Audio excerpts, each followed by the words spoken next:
गुरु नानक जी ये जो काव्य है उसका स्वाध्याय में पहला प्रश्न है, संजाल पूर्ण कीजिए। नाम स्तुति के लिए ये आवश्यक है।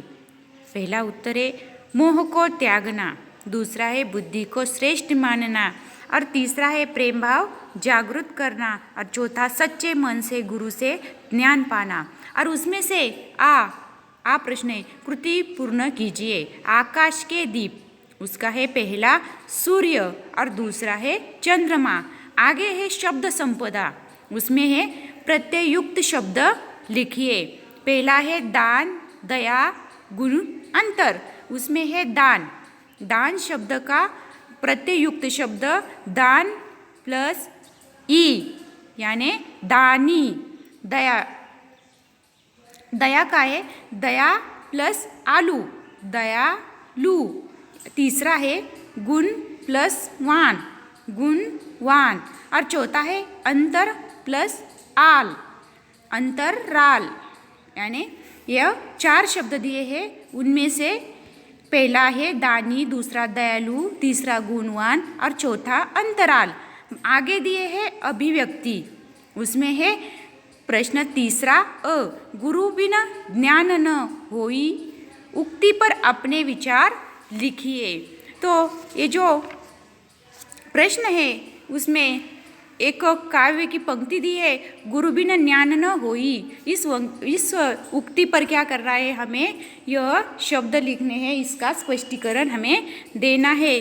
तो इसमें दिया है कि ज्ञान की कोई सीमा नहीं है। विभिन्न क्षेत्रों में भिन्न भिन्न प्रकार के ज्ञान की आवश्यकता होती है। यह ज्ञान हमें किसी न किसी व्यक्ति से मिलता है। जिस व्यक्ति से हमें यह ज्ञान मिलता है वही हमारे लिए गुरु होता है। बचपन में बच्चे का पालन पोषण कर उसे बड़ा करके बोलने चलने और बोली भाषा सिखाने का काम कौन करता है, माता करती है। उस समय वह बच्चे की गुरु होती है। बड़े होने पर बच्चे को विद्यालय में शिक्षकों से ज्ञान प्राप्त होता है।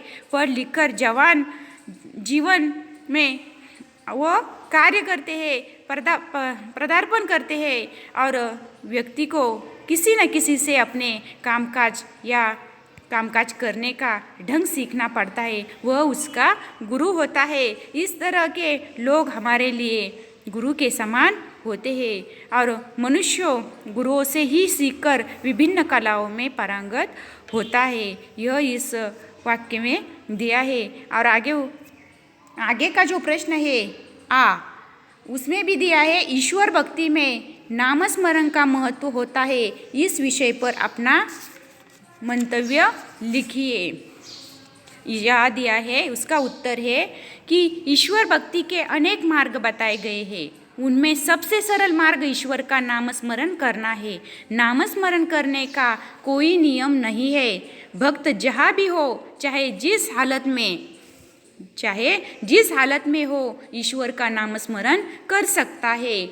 अधिकांश लोग ईश्वर भक्ति का यही मार्ग अपनाते हैं। उठते बैठते, आते जाते तथा काम करते हुए वह नामस्मरण करते हैं। भजन कीर्तन भी ईश्वर के नामस्मरण का ही एक रूप है। ईश्वर भक्ति के इस मार्ग में प्रभु के गुणों का वर्णन किया जाता है। इसमें धर्म पूजा स्थलों में जाने की जरूरत नहीं होती। गृहस्थ अपने घर में ईश्वर का नामस्मरण कर सकता है। कलयुग केवल नाम आधार या नर उतरे पारा, इसमें ईश्वर भक्ति में नामस्मरण का ही महत्व बताया गया है।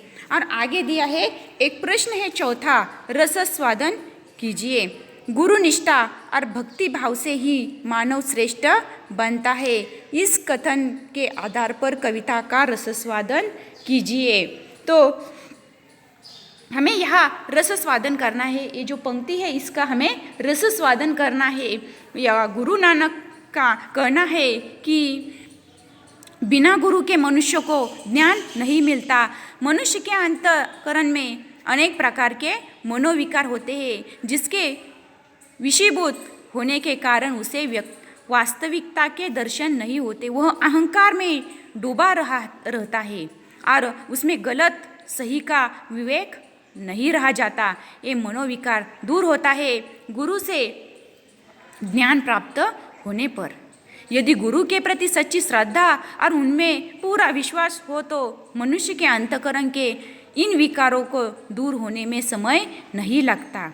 मन के विकार दूर हो जाने पर मनुष्य में सबको समान दृष्टि से देखने की भावना उत्पन्न हो जाती है और यह इस तरह गुरु के प्रति सच्ची निष्ठा और भक्ति भावना से मनुष्य श्रेष्ठ मानव बन जाता है।